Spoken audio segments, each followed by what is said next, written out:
Thanks for stopping by and welcome back to another New World video. Today, I got some juicy solo content for you guys. I got a solo elite chest run in Forecastle Drift. If you didn't know, that is the elite zone in Reekwater. Let's get right into it. By the way, if you haven't already, be sure to subscribe to the channel as I'm putting out solo content like this all the time. So let's just get right into the video. Now, I would recommend that you bring either a life staff or a fire staff or both, as it's just going to help you a lot.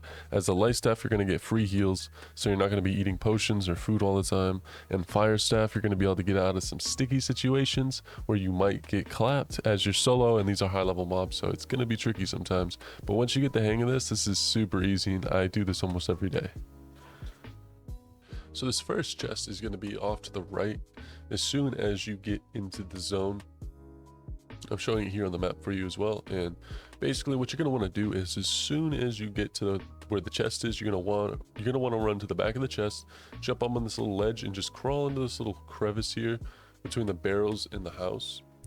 And basically all the mobs are going to reset. You might get hit once or twice, but you should be good. It just takes a minute to reset all the mobs. Now I want to note that after they all reset, once you go towards the chest, you'll probably aggro the two that are closest to the chest, but once you crawl back into this spot again and reset them, you'll have enough time to grab the chest. I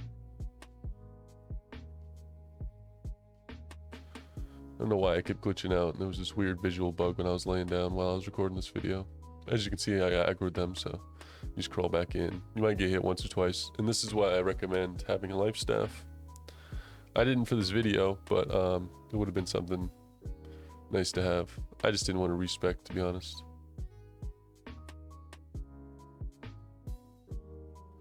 And this is why I like to have the fire staff, because that little move right there helps you get out of so many situations, especially when just solo farming elite chests in general. So this next one is going to be located near the other boss, off to the other side of the elite zone. I'm showing you here on the map as well, and this one's really easy, and sometimes when you do this, for some reason the boss despawns. I'm not sure why that is, but it actually helps for the purpose of the video.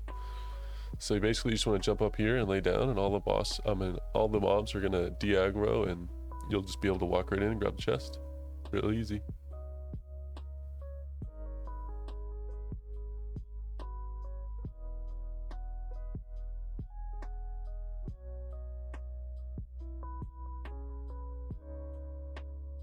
So this last chest is really easy to get, but you're going to want to make sure that you come in from the same side I show in the video, as it's the easiest way to get it. And so if the boss spawns right where the boss is now, then you can just walk right up to the chest and you can grab it just like I show in the video. But if the boss spawns in that little room next to the chest, you're going to have to reset the mobs as I show you how. And this is how I do it. I just aggro them all with my fire staff, and then you can actually just run and jump over this ledge here and lay down, and none of the mobs can aggro you. I mean, none of the mobs can hit you at all. Even the ranged one, for some reason, can't hit you. And so eventually they'll just retreat, and once the big boss retreats, you're gonna have time to grab that chest. But you're gonna want to be quick, as you know, halfway through getting the chest you might aggro him, but you should be fine.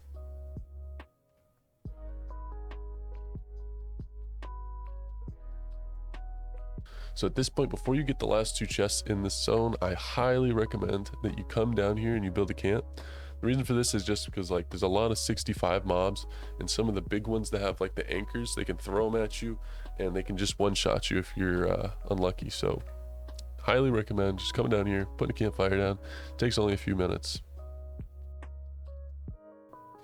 So this next one's going to be in the back of the Siren stands. This is going to be right where you face the Siren's brute. The tricky part about this is, as a solo, you can't kill that mob up top. That forces the brute to spawn, which then breaks down the door. So what you're going to have to do is you're going to have to reset all these mobs, as they're such a pain to deal with. I climb right behind these boxes and just lay down. Nothing can hit you. After this, though, after you reset all these mobs, it's a little tricky, as there's going to be a jump. And sometimes it takes a really long time. As you can see in this video, I'm gonna struggle, but sometimes it's really quick, and you know, I haven't figured out a better way to get up yet, but I will. And so you're gonna have to come to this little spot where the rock has like a little divot in it, and basically just jump until your character will just jump up and grab the ledge. Then you're gonna walk around, and I like to hold block, and I will jump in this spot. You can get high enough and it'll grab the rocks. And then you just come around and you can just jump by. And the chest is right here. After you get this chest though, you're gonna wanna run and jump on top of this little awning right here, just to de-aggro this guy, as he's a real big pain, as you can see.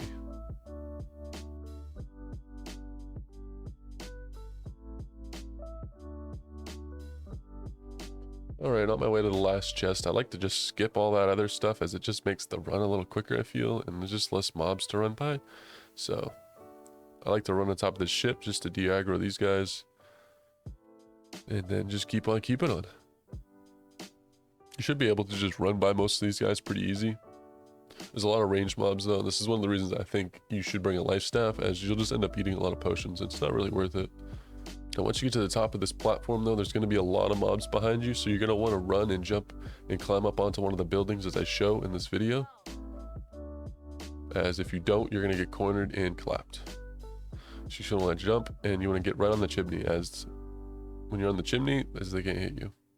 Then after a minute they'll all reset, and this is going to be the last chest, and I'm going to show you where it is right here. So I found a really easy way to get this chest after a while of testing and dying over and over. But what you're going to want to do is, after you reset all the mobs, you can just run right off the building, run on up. And you're going to want to watch out for this, because he's going to throw his anchor at you like right away. So just dodge that and run right to the back of the house. And just lay down if you want. None of them are going to hit you. They can't come to the back of the house. Then once they all retreat, you should be good to go to just walk right up and grab the chest. Easy peasy.